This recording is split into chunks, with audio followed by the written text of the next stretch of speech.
నేను ఇన్నేళ్లుగా ఆశీర్వదిస్తూనే ఉన్నాను. ఇక్కడ కపాలేశ్వరుడి దగ్గర నుంచి కాశీ దాకా వెళ్ళొచ్చాం. వచ్చే సంవత్సరమైనా ముగ్గురిని ఆశీర్వదించే అవకాశాన్ని మాకివ్వండి. ఆ మూడో మనిషి కూడా వచ్చాడు. ఇప్పుడే ఉంటారు. ఎప్పుడు నీకు వేళాకోళమేరా. Hey by the way many more happy returns of the day. Thank you. Congrats. Thanks Vijay. Come on, ఇవాళ ట్రీట్ ఎక్కడ? మూన్ రేకసా లేక బార్బిక్యూ నేషనా? ఇప్పటికి ఇడ్లీ పొంగల్ ఉప్మా. ఓకే. బోర్ వదినా. ఈ నూడిల్స్ ఉన్నాయి, పెట్టనా? అయ్యో, వాటికన్నా మనూరు ఇడ్లీ పొంగలే బెటర్. ఇవే తినేస్తాను. నంచుకోవడానికి ఏముందో పెట్టండి. అవునరా, డాక్టర్ అపాయింట్మెంట్ అడిగానావే, దొరికిందా? లేదు నాన్న, వచ్చే వారం అపాయింట్మెంట్ దొరకొచ్చన్నారు. అభి, స్టవ్ మీద ఇడ్లీ పెట్టాను, వెళ్ళి తీసుకురా. చెన్నైలోని Saint Thomas church father Joseph నేటి ఉదయం అనుమానాస్పద రీతిలో మరణించారు. ఇంతవరకు వారి మరణానికి కారణం తెలియలేదు. ఈ కేసు పట్టుకోవడానికి 6 నెలలు పడుతుందట్రా. రోజు పొద్దున్న ఇంట్లో కూర్చొని పేపర్ పట్టుకుని టీవీ చూస్తే లా అండ్ ఆర్డర్ మాట్లాడుతుంటే వినడానికి బాగుంటుంది. నాకు దొరికినోడు దొరికినట్టు లేపేద్దామని ఆశ, కానీ 1,00,000 ప్రశ్నలు వేస్తారు. మరింకే ఎవ్వరూ అడగకుండా వెంటనే షూట్ చేసేలా కేసు తీసుకో. వీడికి నువ్వు సపోర్టా? వదినా నువ్వు చెప్పు, ఈ కేసు టేకప్ చేయమంటావా వద్దంటావా?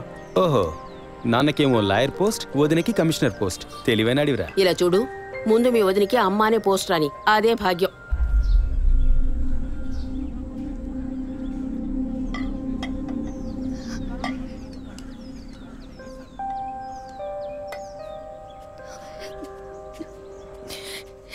ఏంటమ్మా నువ్వు మరేనో మొదలెట్టావా?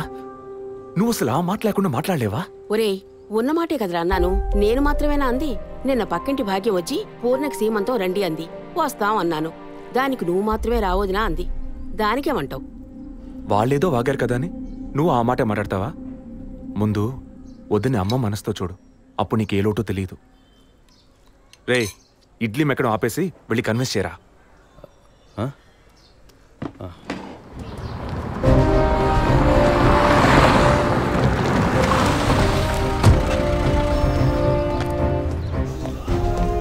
Morning sir. Morning sir. Good morning Vijayprakash, కూర్చోండి. Thank you sir. సార్ వచ్చిన వెంటనే మిమ్మల్ని మీట్ అవ్వమన్నారు, చెప్పండి. ఇవాళ మార్నింగ్ ఇంపార్టెంట్ విఐపి ఒకరు వచ్చి పర్సనల్గా కంప్లైంట్ ఇచ్చి వెళ్ళారు.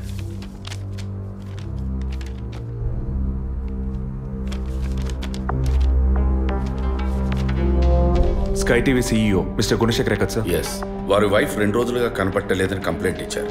ఎనీ టైప్ ఆఫ్ అబ్డక్షన్ అని ఏదైనా సస్పెక్ట్ చేస్తున్నారా సార్? వారికి సరిగ్గా చెప్పడం తెలియలే. బట్ వన్ మోర్ థింగ్, ఈ విషయం కనుక బయటికి పొక్కితే ఇతర ఛానల్స్లో ఇది పెద్ద ఇష్యూ అవుతుందని భయపడుతున్నారు. ఈ కేసుని కాన్ఫిడెన్షియల్గా డీల్ చేస్తారనే మిమ్మల్ని పిలిపించారు. ఫర్దర్ డీటెయిల్స్ కోసం మిస్టర్ గుహన్ని ఇంట్రాగేట్ చేయొచ్చు మీరు. వారి నంబర్ కూడా అందులోనే ఉంది. Okay sir. Yes sir.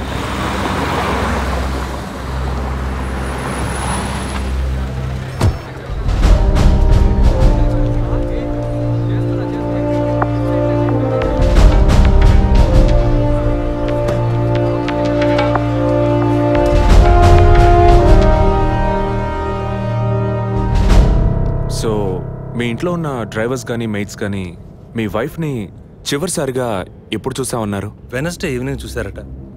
Driver duty అయ్యాక ఇంటికి వెళ్ళేటప్పుడు రేపొద్దున ఎన్నింటి రావాలమని నా వైఫ్ని అడిగాడట. ఎప్పట్లా వస్తే చాలని తను చెప్పిందట. ఆ తర్వాత ఎవరూ తనను చూసినట్లేదు. ఆ రోజు మీరు ఎక్కడున్నారు సార్? హైదరాబాద్లో ఓ టీవీ ఛానల్ మీటింగ్ అని వెళ్ళాను. లాస్ట్ ఫోన్ మీ వైఫ్కి ఎప్పుడు చేశారు? Next day morning. Phone switch ఆఫ్లో ఉంది. మోస్ట్లీ తన ఫోన్ స్విచ్ ఆఫ్లోనే ఉంటుంది. అందుకే నేను పెద్దగా పట్టించుకోలేదు. ఎప్పుడు మీకు డౌట్ వచ్చింది? ఆ రోజు నైట్ వరకు నాకు రాలేదు. దీన్ని ఇష్యూ చేయటం ఏం బాగుంటుందని ఎవరికి చెప్పలేదు. ఆ తర్వాతే నేను కమిషనర్ దగ్గరికి వెళ్ళి కంప్లైంట్ చేశాను.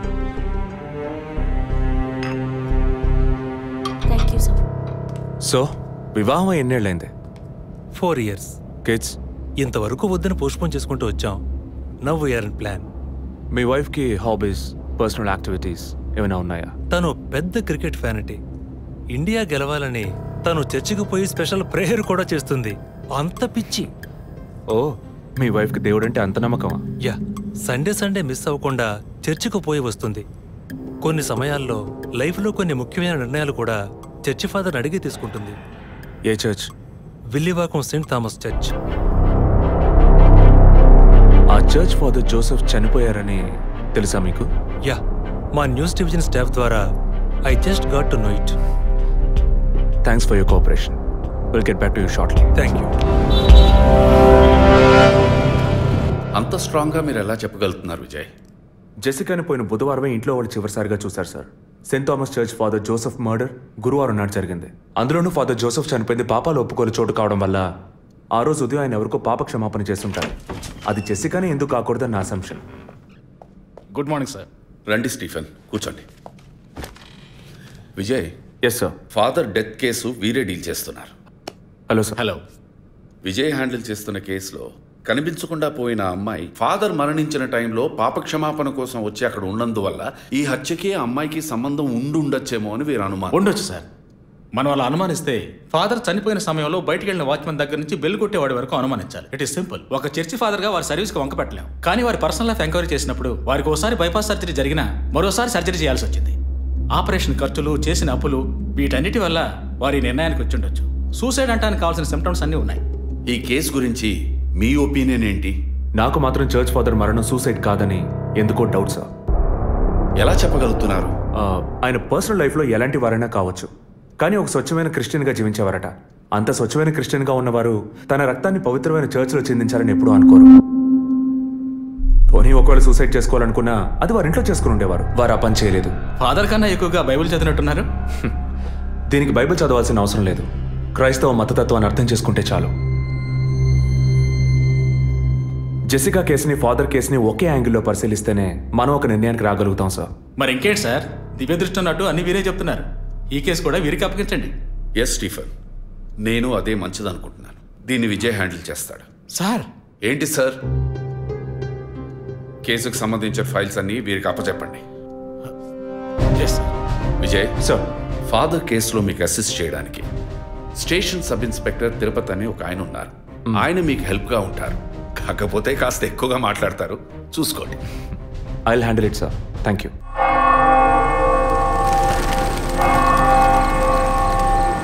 అడుక్కుంటే ఇస్తాడు, వేడుకుంటే తీరుస్తాడు, నిజమైతే గెలిపిస్తాడు యేసు.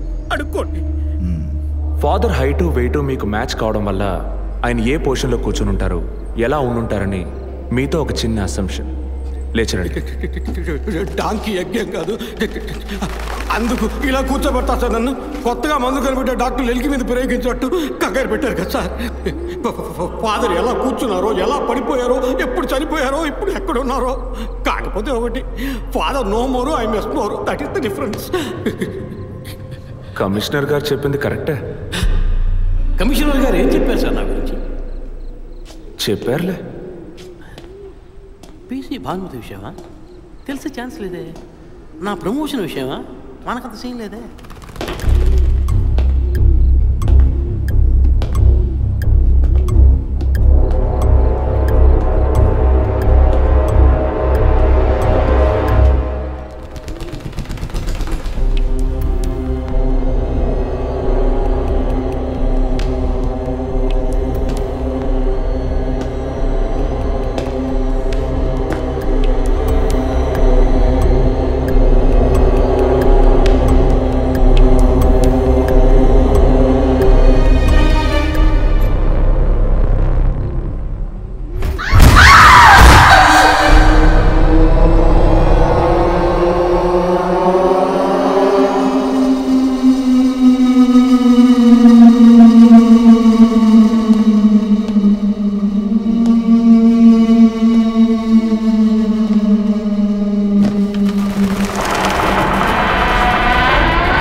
పేరు Anthony.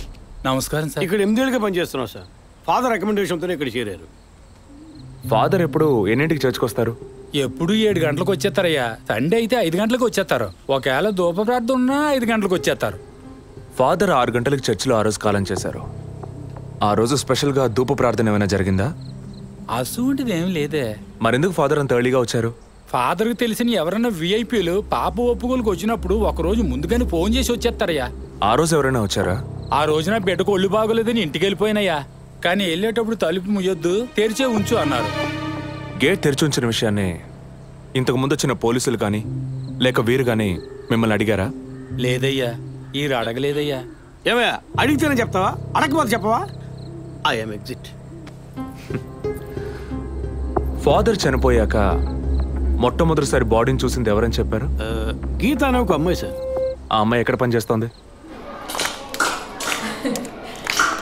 The wheels on the bus go round and round, round and round, round and round. The wheels on the bus go round and round, all the way to Chennai City. Geetha, police department నుంచి నీకోసం ఇద్దరు వచ్చారు. కారిడార్లో wait చేస్తున్నారే. సరే వస్తానని చెప్పు.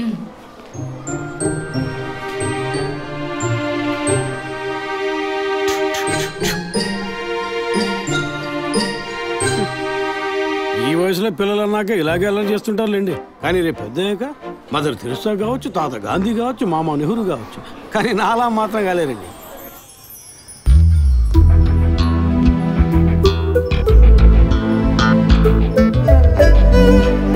అది వస్తుంది, తనే గీత.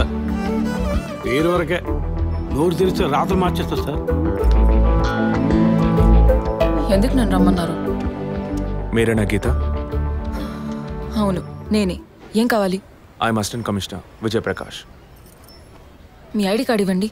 ఈ మధ్యగా ఎలక్షన్లు పూర్తయి అంతలోనే మధ్యంతర ఎన్నికలా సార్? ఓటర్ ఐడి అడుగుతున్నారు, ఇవ్వండి. I mean me voter ID కాదు, మీరు పోలీస్ అని గుర్తించే ఐడి కార్డు అడిగాను. ఏ ఐడి కార్డు ఉంటేనే మాట్లాడతారా? ఏ అడగకూడదా? ఏంటి బస్ పాస్ పారేసుకుని స్టూడెంట్ ఎదుర్కొంటున్నాడు? సరే విషయం ఏంటో చెప్పండి. ఫాదర్ కేసులో ఆయన బాడీని ఫస్ట్ టైం చూసింది మీరే. దాని గురించి మీతో కొంచెం మాట్లాడాలి. నేను ఎన్నిసార్లు చెప్పాలి, నాకు అర్థం కావట్లేదు. 2 రోజుల ముందే కదా వచ్చారు. నేనా? మీ డిపార్ట్మెంట్ నుంచే వీరు కూడా వచ్చారు. 2 గంటల సేపు నా ఇంటికి వచ్చి ఇంట్రోగేట్ చేశారు. పక్కింటి వాళ్ళకి సమాధానం చెప్పలేకపోయాను. ఇప్పుడు ఇలా వర్క్ చేసే ప్లేస్కి వచ్చి టార్చర్ పెడితే ఎలా చెప్పండి? అందరూ అన్నారు పోలీసులతో వద్దు అని. నేనే వినలేదు. డెడ్ బాడీని చూసిన వెంటనే వెళ్ళిపోవాల్సింది. ఆ పని మీరు చేస్తుంటే మీ ఇంటికి పోలీస్ కుక్కలు వచ్చేవి. ఏంటి బెదిరిస్తున్నారా? బెదిరించలా, మీకు సమాధానం చెప్పాను. ఇలా చూడండి, మీ డిపార్ట్మెంట్ నుంచి ఎంతమంది వచ్చినా, ఎన్ని తడవలు వచ్చినా ఏం అడుగుతారు మీరు? ఎందుకు చర్చికి వెళ్ళారు? ఎందుకు పొద్దున్నే వెళ్ళారు? ఫాదర్ డెడ్ బాడీని ఎప్పుడు చూశారు? మీరు చూసినప్పుడు ఆయన ప్రాణాలతో ఉన్నారా? అంతే కదా. దయచేసి వెళ్ళిపోండి ప్లీజ్. నేను ఇప్పుడు ఇక్కడికి ఎంక్వైరీ చేయడానికి వచ్చింది మీరు ఆయన బాడీని చూసినందుకు కాదు. మరి అదే ఒక మర్డర్ అయి ఉంటే డైరెక్ట్గా చూసుంటారుగా, అది అడగడానికి. నెక్స్ట్ టైం వచ్చినప్పుడన్నా మీరు నిజం చెప్పడానికి ప్రయత్నించండి. నెక్స్ట్ టైం కూడా వస్తామా? ఇన్వెస్టిగేషన్లో ఇంటర్వల్?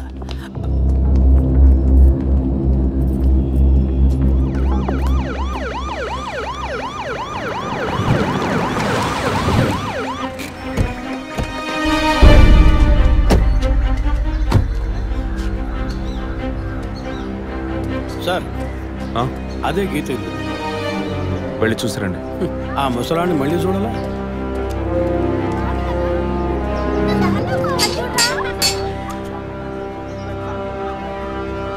ఏంటి ఇంకా రాలేదు?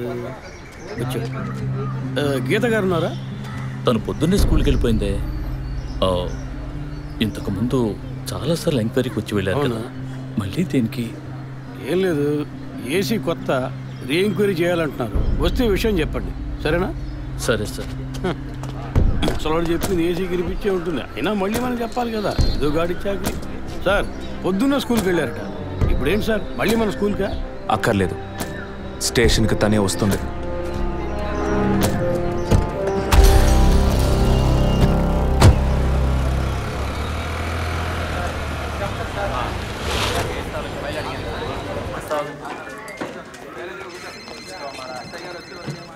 మిస్సింగ్ కేసులు తేలిగ్గా తీసుకోకండి సార్, రేపే నాకు ప్రోగ్రెస్ తెలియాలి. Okay sir.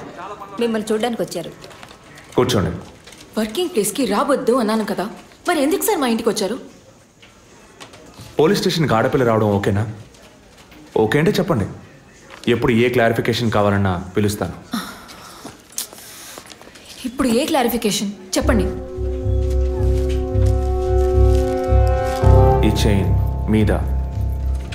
హలో, నేను క్రిస్టియన్ని కాదు. Alex sir. Yes sir. మీరు కొండకి ఎప్పుడు వెళ్తున్నారు? వచ్చే వారం సార్. నేనే మిమ్మల్ని లీవ్ అడగాలనుకున్నాను సార్. సరే ఓకే, పిలుస్తాను. Thank you sir. నేను కూడా వారం వారం చర్చ్కి వెళ్తాను. అంత మాత్రాన క్రిస్టియన్నా? It makes no difference. Jesus, Gandhi, Sheikh వారా వీళ్ళు ఇప్పుడు ఫ్యాషన్ సింబల్స్ అయ్యారు. ఇలా చూడండి, మొదట ఆ చైన్ నాది కాదు. నెల నెల చర్చ్కి వచ్చే ఫండ్స్ నుంచి స్కూల్కి ఇచ్చే డొనేషన్ ఫాదర్ ద్వారా నేనే తీసుకొస్తుంటాను. అందుకే ముందు రోజు ఈవినింగ్ ఫాదర్తో ఫోన్లో మాట్లాడి నెక్స్ట్ డే మార్నింగ్ 7:45కి నేను చర్చ్కి వెళ్ళాను. నేను లోపలికి పోయి ప్రేయర్ హాల్లో చూస్తే అక్కడ ఫాదర్ లేరు. సరే నీ కన్ఫెషన్ హాల్లో పోయి చూస్తే అక్కడ ఫాదర్ చనిపోయి ఉన్నారు. ఆ తర్వాత ఎలా బయటకు వచ్చానో నాకు తెలీదు. స్కూటీ ఎక్కి బయలుదేరటమే నాకు గుర్తుంది. స్కూటీలో 7:45కి మీరు వెళ్ళానంటున్నారు. చర్చ్ ఎంట్రన్స్లోకి వెళ్ళాక గేట్ సగమే తెరిచుందా లేక పూర్తిగా తెరిచుందా? పూర్తిగానే తెరిచింది. బండిని చర్చ్కి లెఫ్ట్లో పార్క్ చేశారా, రైట్లో పార్క్ చేశారా? రైట్లోనే పార్క్ చేశాను. సైడ్ స్టాండ్ వేశారా, సెంటర్ స్టాండ్ వేశారా? ఎందుకు? జస్ట్ ఆన్సర్ మీ. సైడ్ స్టాండే వేశాను. లాక్ చేశారా? చేశాను. అప్పుడు మీ ముఖాన్ని తప్పకుండా అద్దంలో ఒక్కసారైనా చూసుకొని ఉంటారు. అద్దానికి కేసుకి లింక్ ఏంటబ్బా? ఆ సమయంలో చుట్టూ ఎవరైనా ఏదైనా మూవ్ అయినట్టు తెలిసిందా? లేదు. Any car, bike? లేదు. తప్పకుండా చూసుంటారు మీరు. ఒక్కసారి ఆలోచించి చూడండి. బికాస్ ఫాదర్ చనిపోయిన టైము, మీరు చర్చిలో ఉన్న టైము మోరాలస్ ది సేమ్. ఎంత డీప్ ఇన్వెస్టిగేషన్ అవసరమా? అవును, అక్కడ ఒక కారు ఉన్నట్టే అనిపిస్తోంది. ఇది మనకి చెప్పలేదే, మనం అడిగితే కదా చెప్పేది. ఈ కార్ ఏమో చూడండి. అవును, ఇటువంటిది అయ్యుండొచ్చు. కారులో ఎవరైనా ఉన్నారా? లేరు. నిజంగా? అదే ఎవరు లేరని చెప్తున్నానుగా. Okay cool. తర్వాత? ఆ తర్వాత చర్చ్ లోపలికి వెళ్ళాను. మొత్తం 3 ఎంట్రీలు ఉన్నాయి. మెయిన్ ఎంట్రీలోంచి వెళ్ళారా లేక సైడ్ ఎంట్రీలోంచి? మెయిన్ ఎంట్రీ క్లోజ్ చేసింది, అందుకే సైడ్ ఎంట్రీలోంచి వెళ్ళాను. సరే, మరి తిరిగి వచ్చేటప్పుడు ఎటు నుంచి వచ్చారు? అదే వచ్చే కంగారులో ఎట్నుంచి వచ్చానో ఏమో గుర్తులేదంటున్నానుగా. అక్కడ ఏదైనా మిస్ చేసుకున్నారా? లేదు. ఆలోచించి చెప్పండి. లేదు. ఏంటి ఇన్వెస్టిగేషన్ టైంలో గిఫ్ట్ ఇస్తున్నాడు, జడ్జిమెంట్కి అందడం లేదే. Is this yours? స్కూటీని తీసేటప్పుడు కీచైన్ని మిస్ చేసుకున్నాను. కింద పడ్డ కీ తీసాక మీరు ఒక భయంతో కంగారుతో బండి స్టార్ట్ చేస్తుంటారు. అప్పుడు ఆ కార్ అక్కడ ఉందా?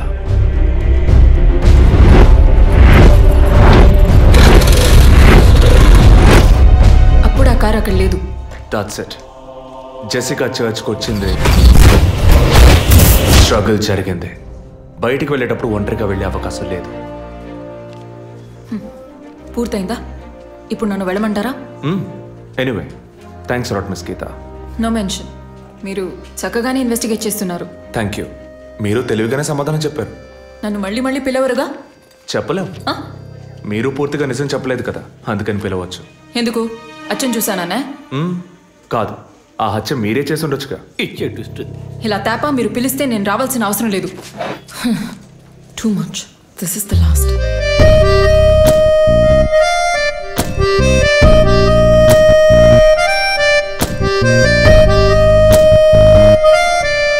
తిరుపతి సార్, మీరు ఎలా ఫీల్ అవుతున్నారు? ఈ అమ్మాయి చాలా మంచి అమ్మాయి సార్. నేను కేసు గురించి అన్నాను. అదే సార్ నేను అన్నది. ఈ అమ్మాయి కేసుకి బాగా కోఆపరేట్ చేస్తాం. మీరు పని చేయండి. చెప్పండి సార్. ఓ 2 రోజులు లీవ్ తీసుకోండి. ఏసీకి హీట్ ఎక్కింది, ఎప్పుడైనా ప్యాలెన్స్. సార్, ఈ కేసు నేను ఇంట్లో ఉంటే డీల్ చేస్తాను సార్. I'm exit.